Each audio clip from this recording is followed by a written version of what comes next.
In 1886, a wounded soldier walked into a small pharmacy in Atlanta, Georgia, looking for relief from chronic pain. What he found there would eventually become the most recognized taste on the entire planet. Not a miracle drug, not a fortune, just a jar of dark, mysterious syrup mixed behind a counter by a man running out of time.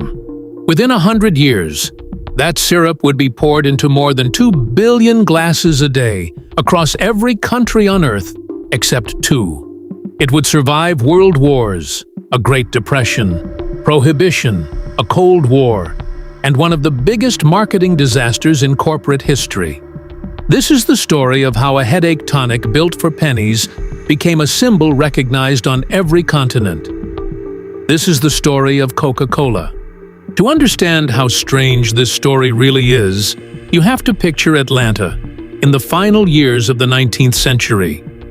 Dirt roads, horse-drawn carriages, gas lamps flickering against wooden storefronts. The city was still rebuilding from the devastation of the Civil War, barely 2 decades gone. The South was poor, unstable, and searching for anything that resembled progress. In the middle of this uncertainty stood thousands of small pharmacies, each one a strange blend of chemistry lab, general store, and social gathering place. This was an era when doctors were scarce, medical science was primitive, and people turned to pharmacists for cures to nearly everything. Headaches, fatigue, nerve pain. Addiction to morphine, ironically, was often treated with other addictive substances. It was in this world of quick fixes and homemade remedies that a chemist, a war veteran, and a struggling addict of his own would create something that was never supposed to become permanent. He was not trying to build an empire. He was trying to survive. His name was John Stith Pemberton, and by the time he began experimenting with the formula that would become Coca-Cola, he was already a broken man in many ways. Pemberton had served in the Confederate cavalry during the Civil War, and during a violent skirmish near the war's end, he was slashed across the chest with a saber. The wound never fully healed. To manage the pain, like so many veterans of his generation, he became dependent on morphine. This single detail changes the entire story. Coca-Cola was not born from ambition. It was born from a man's desperate search to escape his own addiction. Pemberton, a trained pharmacist, began experimenting with coca leaf extracts, a substance widely used at the time in tonics and elixirs marketed as cures for nervous exhaustion. Combined with extracts from the African cola nut, rich in caffeine, he began blending a syrup meant to serve as a stimulant and a tonic, something to replace the opiates slowly destroying him. His early creation was called Pemberton's French wine coca, a mixture of coca extract, cola nut, and alcohol, marketed as a nerve tonic for the modern age. But in 1886, Atlanta and Fulton County passed prohibition legislation banning the sale of alcoholic beverages. Overnight, Pemberton's tonic became illegal. He had a choice: abandon the formula entirely or reinvent it as something new. He chose to reinvent it. Working in his backyard in a large brass kettle, stirring the mixture with an oar-like wooden paddle, Pemberton removed the alcohol and adjusted the recipe. What emerged was a thick, caramel-colored syrup with a sharp, unfamiliar taste, meant to be mixed with carbonated water. He had no idea what he had just created. Pemberton believed his new syrup could serve as a patent medicine, a cure for headaches, fatigue, and morphine addiction. Marketed with the same confident, often exaggerated claims used by hundreds of other tonics of the era. But the syrup needed a name. That task fell to his bookkeeper, Frank Mason Robinson, a man with elegant, flowing handwriting and a knack for branding. Decades before branding was even a concept, Robinson suggested combining the two active ingredients into a name that sounded rhythmic and memorable: Coca-Cola. Then, almost as an afterthought that would become one of the most valuable design decisions in commercial history, Robinson wrote the name in his own cursive handwriting, using the elegant Spencerian script fashionable at the time. That handwriting is, with only minor modifications, the same logo used by Coca-Cola today. On May 8, 1886, the syrup was carried a few blocks to Jacob's Pharmacy in downtown Atlanta. There, mixed with carbonated water at the soda fountain, it was sold for the first time. 5 cents a glass. The pharmacy sold, on average, about 9 drinks a day. It was not a triumphant beginning. It was barely a footnote in a small southern city. Nobody in that pharmacy that spring afternoon could have imagined that the drink in their hand would one day outsell nearly every other beverage on earth. For the next few years, Pemberton struggled. Sales were modest. His health, worsened by ongoing morphine use and undiagnosed stomach cancer, continued to decline. Desperate for money and increasingly unable to manage the business, Pemberton began selling off portions of his ownership in the Coca-Cola Formula and Company, piece by piece, to different buyers, sometimes without fully realizing how much he was giving away. It was a chaotic, fragmented sell-off, driven by financial desperation rather than strategy. By 1888, Pemberton was dying. He passed away that same year, deeply in debt, having sold most of his rights to the beverage he created. He never saw what it would become. Enter Asa Candler, an ambitious, disciplined Atlanta businessman who had already made a name for himself in the pharmaceutical trade. Candler recognized something that Pemberton, in his illness and addiction, could not fully exploit: potential. Piece by piece, through a series of calculated purchases, Candler acquired full control of the Coca-Cola formula and trademark. By 1891, he owned the company outright. The tonic built to ease one man's pain was about to become the obsession of another man's ambition. Asa Candler understood something most business owners of his era did not. A product is only as powerful as the story people tell about it. He aggressively removed cocaine-derived coca extract concerns from the marketing, distanced the drink from its patent medicine origins, and rebranded Coca-Cola as a refreshing beverage rather than a nerve tonic. He flooded towns with promotional coupons offering free glasses of Coca-Cola, ensuring people tried it at no cost. He plastered the logo on clocks, calendars, trays, and store signs, embedding the brand into everyday American visual culture decades before modern advertising existed. By the turn of the century, Coca-Cola was no longer just a drink. It was becoming a fixture of American life. But it still had one enormous limitation. It could only be sold as a fountain drink, mixed fresh at soda counters. If people wanted Coca-Cola anywhere else, they were out of luck. That was about to change. In 1899, 2 Chattanooga lawyers approached Candler with an unusual proposition: allow them to bottle Coca-Cola so it could be sold beyond the soda fountain. Candler, doubtful that bottling would ever surpass fountain sales, agreed to sell them the bottling rights for $1. It would become one of the most consequential business decisions in American commercial history. The bottling rights were then sold onward, town by town, to independent local bottlers across the country, creating a decentralized network that would allow Coca-Cola to expand at a pace no single company could achieve alone. By the early 1900s, thousands of small bottling plants across America were producing Coca-Cola under license, spreading the drink into rural towns, train stations, and general stores far beyond Atlanta. But rapid growth created a new problem. Counterfeit and imitation colas began appearing everywhere. Some sold in similar bottles, attempting to profit off Coca-Cola's growing recognition. The company needed something no competitor could copy.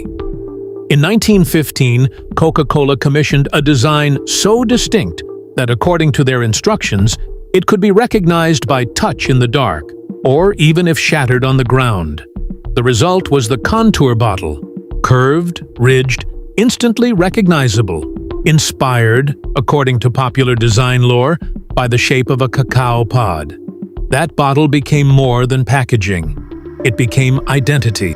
By the 1940s, Coca-Cola was firmly part of American culture, but it was about to become something far bigger, propelled not by peacetime advertising, but by war. When the United States entered World War II, Coca-Cola's leadership made a bold, historic promise. Every man in uniform could get a bottle of Coca-Cola for 5 cents, no matter where he was stationed, no matter the cost to the company. To fulfill that promise, Coca-Cola began constructing portable bottling plants that followed American troops across the world, from North Africa to the Pacific Islands to the beaches of Europe. For soldiers far from home, Coca-Cola became a small, powerful symbol of familiarity in the middle of chaos. For Coca-Cola as a company, the war became the greatest marketing campaign no advertising budget could ever buy.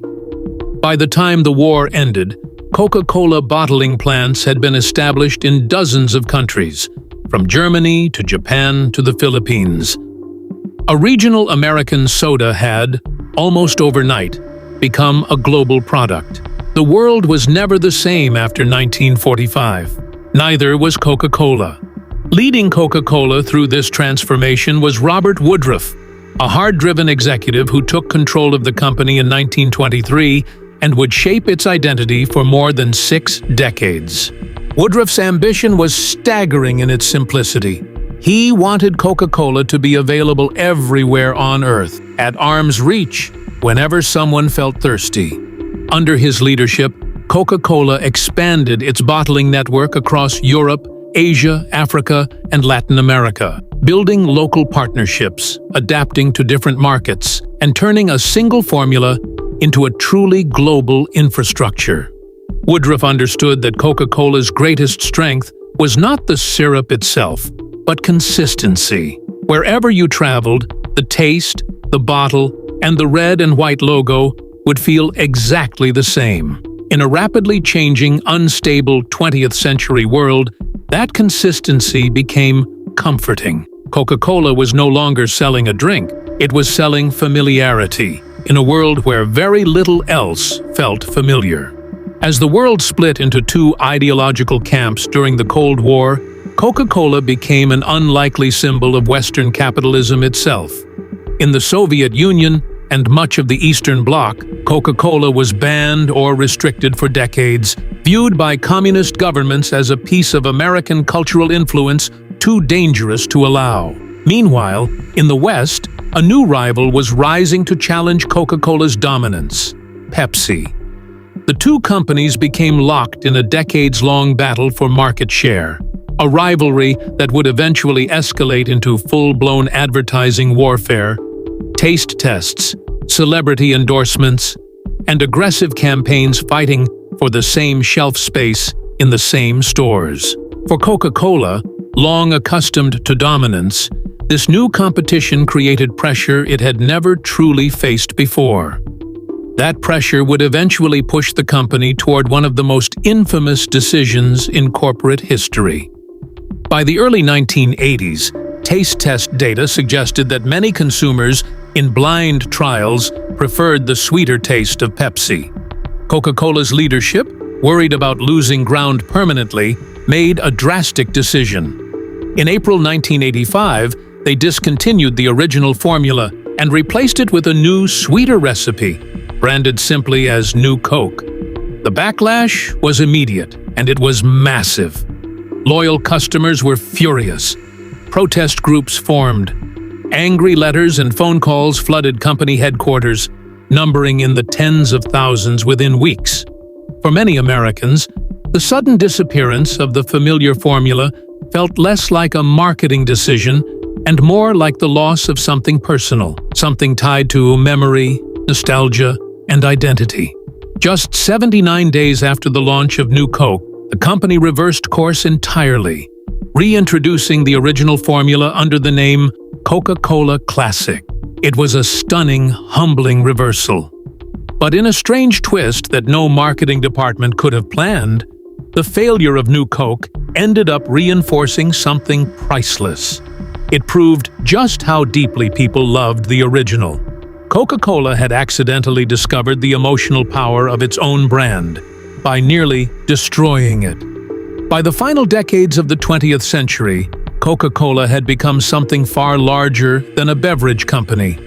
Its red and white logo was recognized in more countries than the flag of the United Nations.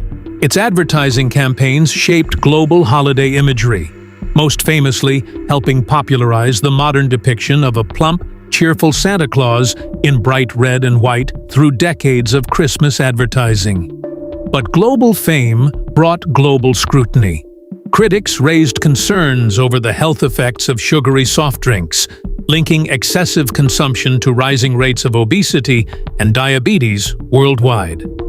Environmental groups criticized the company's water usage in regions facing scarcity, while labor rights organizations raised concerns over working conditions at bottling plants in several countries. Coca-Cola, once celebrated purely as an American success story, now found itself defending its practices on a global stage, forced to answer for problems far beyond the simple syrup Pemberton once stirred in his backyard kettle. The company responded by diversifying, introducing sugar-free options, bottled water brands, teas, and juices, attempting to reposition itself for a health-conscious generation increasingly skeptical of sugary sodas. Today, Coca-Cola operates in more than 200 countries, producing not just its flagship cola, but hundreds of other beverage brands under its corporate umbrella. Diet Coke, Coca-Cola Zero Sugar, Sprite, Fanta, Minute Maid, Dasani Water, Powerade. The original secret formula, reportedly locked away in a heavily secured vault in Atlanta, remains one of the most famous trade secrets in corporate history. Despite decades of speculation, leaked documents, and amateur chemists attempting to recreate it. Whether the vault contains the true original recipe or simply serves as a brilliant piece of ongoing marketing theater is a question that, fittingly, nobody outside the company can definitively answer. And perhaps that mystery is part of the magic. A drink invented to numb one man's pain has outlived world wars, economic collapses, ideological divides, and its own catastrophic mistakes. Stand in almost any city on Earth today, from a market in Lagos to a train station in Tokyo, from a gas station in rural America to a rooftop cafe in Istanbul, and you will likely find that same red and white logo within sight. A formula built in a backyard kettle by a struggling injured veteran searching for relief has become one of the most recognized symbols on the entire planet. It survived prohibition. It survived world wars. It survived a rival's rise, its own worst marketing decision, and generations of shifting public taste. And yet, despite everything, it remains almost exactly what it always was. A simple carbonated syrup poured over ice, shared between strangers, at nearly every major moment in modern human history. History rarely moves in straight lines. Sometimes it begins with something as small as a man stirring a pot, trying to survive one more day. If you enjoyed this journey through one of the most unlikely empires in modern history, consider subscribing for more deep dives into the stories behind the brands, cities, and objects that shaped our world. And let us know in the comments, which company, product, or hidden history should we uncover next?